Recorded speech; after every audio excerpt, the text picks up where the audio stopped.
Nageen hadirsu kabajamtoota daawwattoota Oromiyaa Miidiyaa Neetwork oduu galgala kana qindeeffannee isinitti maaluu kan isinitti maansara sabaatiin oduu jalqabaatiin magaalaa Gaambeellaatti dhalattoonni Oromoo achi buuteen isaanii dhabame hedduu ta'uu jiraattonni Oromiyaa Miidiyaa Neetworkitti himan jiraattonni magaalaa Gaambeellaa OMN dubbisee ajjechaa suukaneessaan kun ammallee akka itti fufee jiru himanii akka duguggaa sanyii toonuu irratti adeemsifamaa jira jechuun dubbataniiti jiru.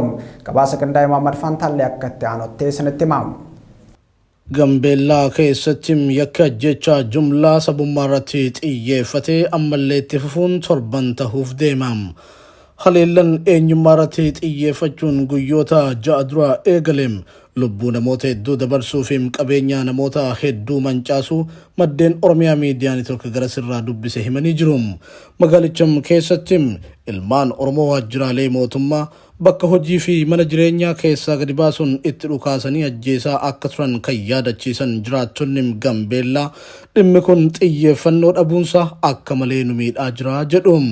Jiraattonni magaalaa Gaambeellaa yaada isaanii kennan ajjechaan suukanneessaan kun ammallee akka itti fufee jiru himanii yakka duguggaa sanyiitu nurratti adeemsifamaa jira jedhan. Jireenyi Oromoota hedduu haleellaa kana booda rakkoof saaxilamuusaas ibsanii jiru. Gati Oromoo ta'an duwwaadhaaf itti kennanitti fideeranii nama baay'ee ajjeesaa turanii. Sanas viidiyoo fi suuraatiin miidiyaa irra naanna'aa ture barbaachisaa ta'an kanas miidheessuu hin dandeenyanii qabaman. Darbee immoo akka gidduu kana dhagayetti ganaa ammayyuu ijoolleen bahanii bakkee jiran hin jiraniif hin du'an isaan waan hin beekamne jiru waggaa kaara hojjechaa jiru. Amma lakkoofsi nama du'ee mootummaan kana'edha. Wanta qabatamaatti beekamu jiru. Kanaa ol ammaatti namni 200 hidhamaa jira. 200 ol 4 ta'uu danda'a wanta beekamu jiru. Dhalattoonni Oromoo haleellaa kana booda hedduun bakki buuteen isaanii wallaalamee akka jiru kan himan jiraattonni hanga ammaatti namoota ifaan ifatti ajjeefamaniin alam warreen bakki buuteen isaanii dhabame eessa akka jiranii fi maalirra akka jiran hin baramne hedduu ta'uu dubbatan. Guyyaadhaan gara guyyaatti reeffi namoota bosonaa fi qarqara magaalaarraa argamaa jira kan jedhan jiraattonni Oromoonni sabummaan ajjeefamaa jiraachuu himanii jiru. Gaafa shaakaa keessa deemanii barbaadan reeffa namaa akkuma baalaatti funaanamaa jira waan ta'eef kana jedhamuu hin danda'u jecha. Ammaaf Gaambeelluma katamaadhaati naannoo ishiitti kan ta'aa jiru. Isa fagoo maal beeknare kan amma naannoo keenya jiru waan arginu malee waraqaa akkasiisaa jiru jiraatanii duubatanirraa wanti beekamu jiru.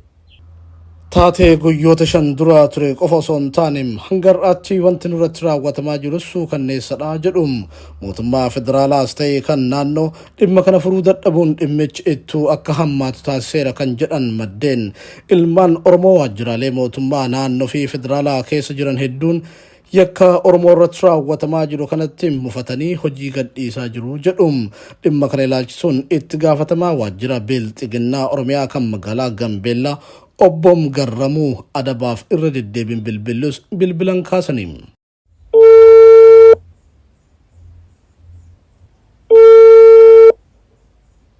የደወሉላቸው ደንበኛ ስልክ አይመልስም። እባክዎ ትንሽ ቆይተው ይሞክሩ። Ajjechaan qaamolee nageenyaa naannoo Gaambeellatiin uummata Oromoo irratti raawwatamaa jiru gara magaalaa godinaalee fi aanaatti babal'achuun aanaa Abaaboo jedhamu keessattis ajjechaan raawwatamu Oromiyaa Miidiyaa Neetwork jiraattotarraa odeeffateera. Haqa Oromoota Walloo duguggaan sanyii irratti raawwatamee dhoksuuf dabballoonni Biltsiginnaa yaalaa akka jiran ibsameem. Viidiyoon ba'uu hordofee dabballoonni naannoo sanaa marii taa'uu odeeffanneem. Walgahiin kun kan geggeeffame Walloo magaalaa Kamiseetti ta'uutu ibsameem. Waltajjii magaalaa Kamiseetti taa'amaa jiru kanarratti dabballoonni aanaa Dawwee Harawwaa Arxummaa Fursee Jillee Dhumbuggaa akkasuma bulchiinsa magaalaa Kamisee fi kaaba Shawaa magaalaa Haxaayyee irraa bal'inaan hirmaatanii jiraachuu maddeen addeessaniiti jiru. Waltajjii kanarratti dhimma Oromoota rashanamanii tibba kana ijoo dubbii ta'ee dabballoonni haaluuf yaalan jedhameeti jira. Itti gaafatamaa paartii Biltsiginnaa godinaa kan ta'an Kadiir Alii ajjechaa Wallootti raawwatame jedhamu soba jechuun adda durummaan haqa Oromoota Walloo dhoksaa jiraachuu jiraattonni komataati jiru. Qeerroowwan baha Oromiyaa ajjechaawwan suukaneessoo iddoowwan garaagaraatti uummata Oromoo irratti raawwatamaa jiru balaaleffataniiti jiru. Uummanni Oromoo tokkummaan nageenya ofii tikfachuu akka qabus dhaamaniiti jiru. Na'imaa Umar dabalata qabdi. Qeerroowwan Oromiyaa miidiyaa neetwoorkii fi yaada isaanii kennan ajjeechaawwan Walloo, Gaambeellaa fi kutaalee Oromiyaa garagaraatti raawwatamaa jiru duula duguuggaa sanyii akka sabaatti Oromoo irratti aggaamame ta'uudha dubbatani. Ajjeechaawwan kunneen qaamolee mootummaa fi humnoota isaa waliin hidhata qabaniin raawwatamaa jiraachuu eeranii kaayyoon ajjeechaawwan kanneenii Oromoo dadhabsiisuu akka ta'e himaniiti jiru. Qeerroowwan baha Oromiyaa ajjeechaa bakkeewwan garagaraatti uummata Oromoo irratti raawwatamaa jiru gochaa gaddisiisaa akka ta'es eeranii jiru. Ajjeecha Wallootti ta'ee fi ajjeechaan Gaambeellatti Oromoo irratti addatti xiyyeeffatamee ta'aa jiruu fi ta'aa ture kun kan baay'ee nu gaddisiisee fi akka sabaatti illee kan nurratti deemaa jiru sanyii duguuggii ta'uu uummanni Oromoo beekuu qaba. Nus akkasitti hubannee jirra. Kanaaf yeroo kana keessatti uummanni Oromoo garaagarummaa qabuu fi haala qabu hunda dhibbisee akkamitti tooftaa kana jalaa baana jedhee hiree isaa murteeffachuu biyya isaa dhuunfachuu yoomiyyuu caala yaadaa fi qalbiin tokko ta'e wal qoqqooduu dhiibnee lammii keenya kadhumaa jirta Wallootii fi uummata Oromoo addatti waraanni mootummaan dhadhachiisee addatti duguuggaa sanyii nurra labse kana akka qeerroo baha Oromiyaan ni balaaleffanna. Yeroo lolli kaabaa dhaabbatee araarri bu'uuf jaamaa jiru kanatti Oromiyaa keessatti lolli duguuggaa sanyii giddugala godhate adeemsifamuun badii Oromoo irratti xiyyeeffate akka ta'e qeerroowwan dubbatanii jiru. Daa'imman kichuu fi ola deemaan karaatti hafaa haadhaa fi abbaan booyaa jiru. Manneen jiraattotaa gubachaa jiru jechuun kan ibsan qeerroowwan kunneen biyya abbaa keenyaa irratti salphannee jireenya gadadoo jiraachaa jirraa ja'ani. Falli rakkoo kanaa tokkummaan qabsaa'uu akka ta'es himanii jiru. Kanaaf waan diinni isaa qeessaatti isaan loluu fi ittiin nu lolu qabaannee diina keenya ofirraa fonqolchuu fi ofirraa kaasuun dirqama Oromummaa fi namummaan akka namaatti nurraa mulqame biyya keenya irratti lafa teenya raqqee keenya irra salphannee haadha fi abbaan keenya ilmaan xiqqaan baatii sagalii ji'a sagalii ta'uggaa sagalii wareegamaa jiru jira awwaalamaa jiru kanatti kabajaa uummanni Oromoo salphate kana kabajaa itti horuu yoomiyyuu caala kutannoon kaanee tokko ta'ee alaa keessa woboo jabeessee diina isaa ofirraa fonqolchuun dirqama Oromummaa kan yeroon kun gaafatuu fi akka Oromootti walirraa qabnu ta'uu. Yeroon amma keessa jirru yeroo akka sabaatti rakkoo keessa jirruudha kan jaan qeerroowwan kunneen Oromoon kaabaa fi kibba bahaa fi dhihaarraa garaagarummaa yaadaa qabu dhiisee tokkummaan ka'ee falmachuun barbaachisaa akka ta'ee fi ummanni addunyaas dhiibbaa gochuu akka qaban dhaamanii jiru.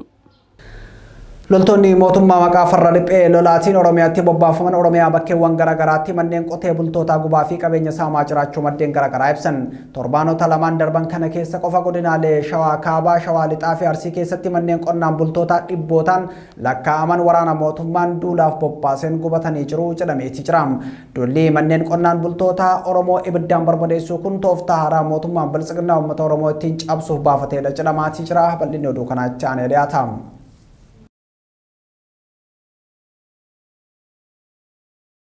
Baatii Elbaa keessa erga opereeshiniin farra dhiphee lolaa qindoomina mootummaa federaalaaf naannoo Oromiyaatiin Oromiyaa irratti labsamee booda duulli namoota nagaa ajjeesuun hidhuu reebuun qabeenya saamuu manneen qonnaan bultootaa gubuu fi jireenya lammiilee nagaa barbadeessuu humnoota mootummaatiin raawwatamaa jiraachuu ragaaleen ni mul'isu. Kun ammoo tooftaa lolaa mootummaan biltsiginnaa erga adda waraanaatti milkii dhabeem uummata nagaa maqaa doo waraana bilisummaa Oromoo taatan jedhuun hiyyoomsuu fi jireenya isaa balleessuun bulchiinsa isaa jalatti bituuf baafateedha jedhamuun dubbatamaati jira. Dubbi himaan idil addunyaa waraana bilisummaa Oromoo Odaa Tarbiin gubachuu manneen uummataa ilaalchisuun yaada fuula Tiwiitara isaanii irratti barreessaniin qe'ee fi jireenya qonnaan bultoota Oromoo barbadeessuun tarsiimoo mootummaan Abiyyi Ahmad uummata Oromoo ittiin gabroomsuuf baafateedha jedha. Ragaaleen Oromiyaa miidiyaa neetworkii dhaqqaban akka mul'isanitti waraanni mootummaa biltsiginnaa torbaanota lamaan darban kanam godinoota Shawaa Lixaa, Shawaa Kaabaa fi Arsii keessatti manneen qonnaan bultoota hedduu ibiddaan barbadeesseeti jira. Inni kun immoo Mucaa kooti jeneraarsaa dirribaa jedhama. Mana kunoo kanaa gaditti ansaati, ijaara kanaa gadi ansaati. Inni kun immoo kunoo kanaa olitti an obbo Dabalaa Nagaasaa jedhama. Ansaas mana kutaa tokko garuu jalaa gubateera, kutaa tokko jammaree irraa dhaamsanii anfaa ansaati kun immoo Dabalaa Nagaasaa jedhama. Godina Shawaa Lixaa fi Kaabaa qofa keessatti manneen qonnaan bultootaa 114 ibiddaan barbadeeffamuu odeeffannoon Oromiyaa Miidiyaa Neetwork dhaqqabe ni mul'isa. Godina Shawaa Lixaa aanaa Ilfaataa fi Cobii keessatti qofa manneen danuun kan barbadeeffaman yoo ta'u maatiin hedduun qabeenyi isaanii mana keessatti jalaa gubachuun jireenyi isaanii manca'eetii jira. Godinuma kana aanaa Ilfaataa ganda Somboo Cittum keessatti manneen 40 caalan kan maatii 23 gubamaniitii jiru. Inni kun Anejjeta Ginnoo jedhama manni inni kun. Kutaa lama manni isaa. Inni kun immoo anfaa isaa Gabbisaa jedhama akkatti asii oliin kuni. Ansaa mana kutaa sadii mana kutaa sadii. Aanaa Cobii ganda Qoricha Kootichaa keessatti maatii 7 jalaa manneen 13 gubamaniitii jiru. Godina Shawaa Kaabaa aanaalee garaagaraa keessattis duulli manneen qonnaan bultootaa ibiddaan barbadeessuu loltoota mootummaatiin adeemsifamaa jiraachuu dhageenye. Godina Arsii aanaa Collee ganda Qoroo Guuguu jedhamu keessatti immoo torbee darbe keessa manneen jiraattotaa hedduun gubachuun ragaan Oromiyaa Miidiyaa Neetwork dhaqqabe ni mul'isa. Manneen uummataa gubuu cinatti qabeenya saamuu fi namoota nagaa ajjeesuun hidhuu fi reebuunis bakkeewwan garaagaraatti raawwatamaatii jira. Namoonni manneen jalaa gubate qabeenyi isaanii saamamuu dhiittaan mirga namoomaa irratti raawwatamuu namoota nagaa hidhata homaatu waraana bilisummaa Oromoo waliin hin qabne akka ta'e jiraattonni yeroo garaagaraatti ibsaatii jiru. Qabata waraana bilisummaa Oromoo waliin hidhata qabdaatiin ajjechaan uummata nagaa kan hidhannoo of harkaa hin qabne irratti raawwatamu akka dhaabbatu dhaabbilee siiviilii paartileen mormitootaa yeroo garaagaraatti gaafatanis mootummaan bilisiginnaa haleellaa raawwatu itti fufuun ragaaleen ni mul'isu. Akkanumatti gaa kun ankooti gaa kun dambara kana gadi qabatee amma karraatti dallaa sana as gidduun yankiyya ture lafichi manichi. Jaarmiyaan dhaabbata mootummoota gamtoomanii sagantaan nyaataa addunyaa Itoophiyaatti namoonni miliyoona 7.4 ta'an sababa hongeetii beelaaf saaxilamuu beeksise. Ibsi sagantaa nyaataa addunyaa baasee akka mul'isutti biyyoota gaanfa Afrikaa lammiilee sababa hongeetii balaa beelaaf saaxilaman keessaa lammiilee miliyoona 7.4 lammiilee Itoophiyaati. Itoophiyaa naannoo kibbaa fi kibba bahaa biyyattii keessatti hongee hamaa mudateen hanqinni midhaan nyaataa lammiilee mudachuu isaa sagantaan nyaataa addunyaa beeksiseetii jira. Lammiilee miliyoona 7.4 keessaa miliyoona 3.3 naannoo Sumaalee miliyoonni 3.9 naannoo Oromiyaa lammiileen 900,000 fi 22,000 ta'an ammoo naannoo kibbaa keessatti beelaaf saaxilamanii jiru jechuun sagantaan nyaataa addunyaa ibseetii jira. Namoonni 300,000 ta'an bishaanii fi nyaata beeladootaa barbaaduuf akka buqqaan dhaabbatichi ibseetii jira. Barattoonni miliyoona walakkaa ta'an barnoota addaan kutuuf dirqamanii jiru kan jedhe dhaabbatichi lammiilee balaa hongee kanaan miidhamaniif deeggarsi akka barbaachisu ibseetii jira. Sagantaan nyaataa addunyaa naannolee uummanni beelaaf itti saaxilame kanatti deeggarsa midhaan nyaataa dhaqqabsiisuuf hojjetaa akka jiru ibsa isaa kana keessatti eereetii jira.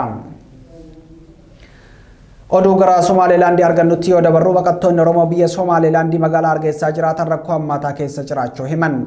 Baqattoota kanneen gidduudhaan namoonni Oromiyaa Miidiyaa Neetwork dubbisee guyyaa guyyaadhaan saamichaa fi reebicha humnoota mootummaa biyyattiitiin irratti raawwatamaa jira jedhan. Kana malees humnoonni kunneen dhalattoota Oromoo biyya isaaniitti galchina jechuun magaalaa Hargeysaa irraa namoota maatii wajjin guuranii magaalaa Wacaalee geessuun garii ammoo osoo achuma hin gahin karatti harcaasaa jiraachuu himaniitii jiru. Namoonni karaa irratti harcaafaman kunneen deemanii bakka ga'uuf dandeettii waan hin qabneef beelaa fi dheebuudhaan daraa hamaa keessatti hafanii jiraachuu dubbatu. Oduun har'aaf qabanne kana fakkaata. Qophiileen Oromiyaa Miidiyaa Neetwork itti fufuu turtii gaarii.